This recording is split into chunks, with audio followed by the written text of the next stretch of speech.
Hey guys, how's your week been?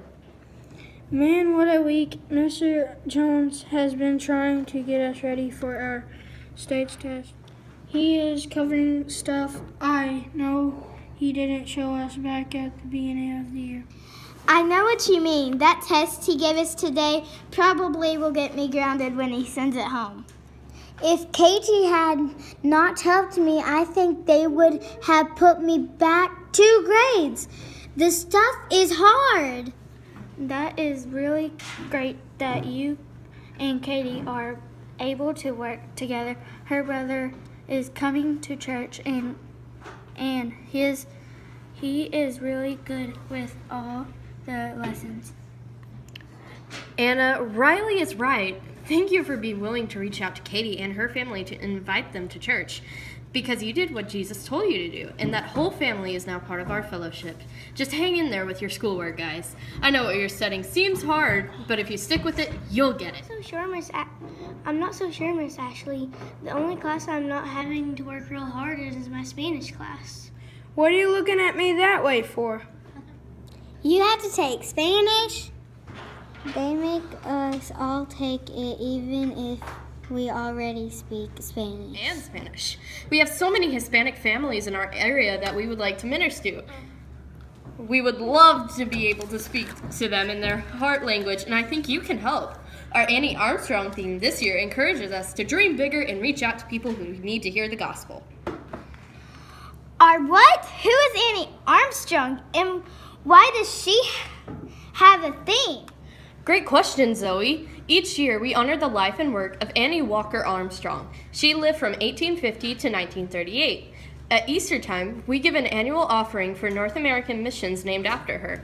Annie served God and believed in Jesus with all her heart. Her love for missions encouraged so many people to become involved in the Great Commission Jesus gave us. She led women to unite in mission endeavors that ultimately led to the formation of the Women's Ministry Union. Annie spent a lot of time typing and handwriting letters in support of missions.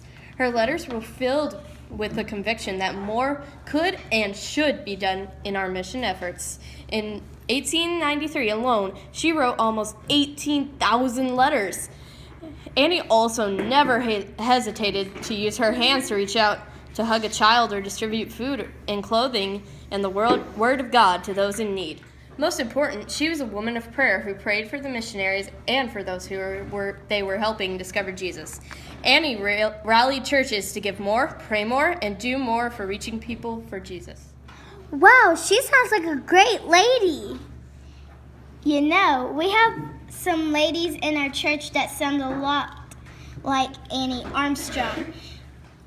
We do have a great church, but how can we dream bigger?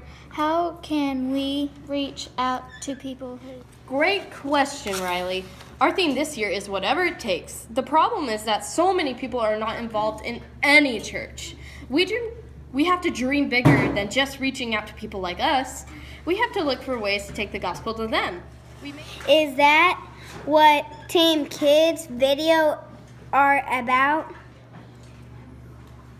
And missionaries said that we can't reach everyone at our church. I guess he means we have to find ways to go where they are instead of waiting for them to come to us. I remember one of the missionaries saying that a Southern Baptist missionary told his mother about Jesus when she was living in Cuba. That must have been dangerous since Americans cannot go to Cuba. I remember that one missionary that started working on a young woman's house.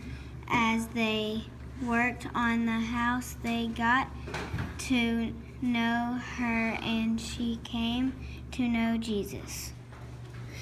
Yeah, that was awesome. He said that God is bigger than we can imagine. What about the missionary from South Africa that said South Africa was more preached to than New England? He and his wife left South Africa when they had been married for only 29 days to come to America as missionaries. Guys, I'm glad you got so much out of the videos the missionaries we helped support through Annie Armstrong Easter offering. Our offering helps our missionaries reach an estimated 259 million lost people in the United States and Canada for Jesus.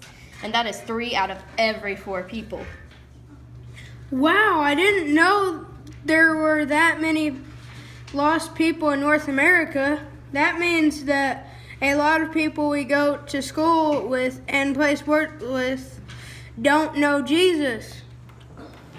You know, guys, I'm not an expert on this or anything, but it is real easy for us to just ask people to be our friend and invite them to church.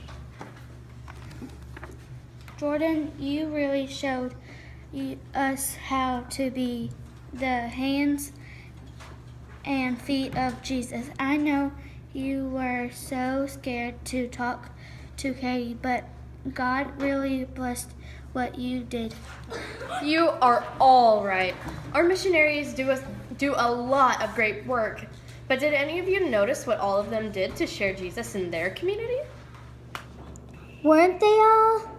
What did they call it? Church planters? That was it. Miss Ashley, where can we get church seeds? All we have to do is plant those seeds and water them, and there will be a new church in that community. Maddie, you have said more than you know. God has given you a wisdom well beyond your age. Pastor Tom is going to be talking about just in his sermons this morning. What'd I say? Could you tell Miss Gloria that I have wisdom? Maybe that will count for something in Team Kid class.